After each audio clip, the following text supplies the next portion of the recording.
Rabu, 14 Agustus 2024. Judul, Siapakah yang terbesar? Bacalah Markus 9 ayat 30-41. Apakah yang berbeda dengan prediksi kedua Yesus mengenai kematian dan kebangkitannya? Bandingkan dengan Markus 8 ayat 31. Juga, apakah yang diperdebatkan para murid, dan instruksi apakah yang Yesus berikan? Dalam prediksi pertama, Yesus merujuk kepada orang-orang yang akan menolak dan membunuhnya. Dalam prediksi kedua, Yesus merujuk kepada fakta bahwa Dia akan dikhianati.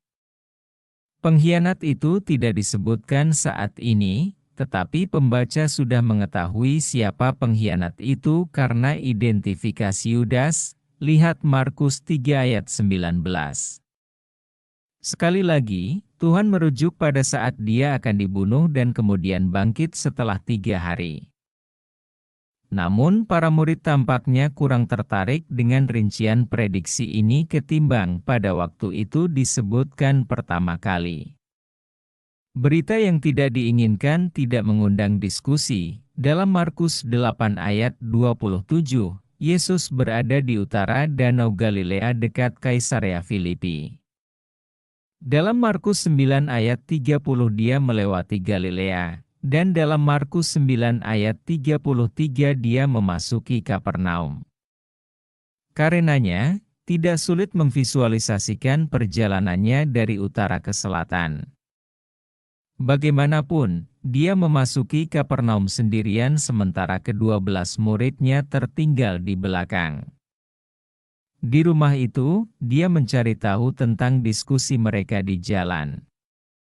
Tidak ada seorang pun yang angkat bicara, suatu tanda pasti dari ketidaknyamanan mereka terhadap pertanyaan tersebut. Hampir seperti anak-anak yang ketahuan melakukan sesuatu yang mereka tahu salah. Percakapan mereka adalah tentang siapa yang terbesar. Meski sedikit dari kebanyakan orang mau mengakuinya, pertanyaan tentang siapa yang terbesar ini adalah sesuatu yang dipikirkan setiap orang. Namun dalam kerajaan Allah, gagasan ini dijungkirbalikkan. Yesus menanggapi masalah ini dalam 2 langkah. Pertama, Dia mengutarakan pernyataan yang jelas bahwa untuk menjadi yang pertama, terbesar, engkau harus menjadi seorang hamba. Kemudian Yesus mengilustrasikan maksudnya dengan suatu tindakan. Rupanya ada seorang anak yang berdiri dekat sedang mendengarkan. Yesus menarik anak itu dan menempatkannya di tengah-tengah mereka. Hal ini akan menjadi hal yang menakutkan bagi anak tersebut. Namun kemudian Yesus memeluk anak itu, menenangkan suasana.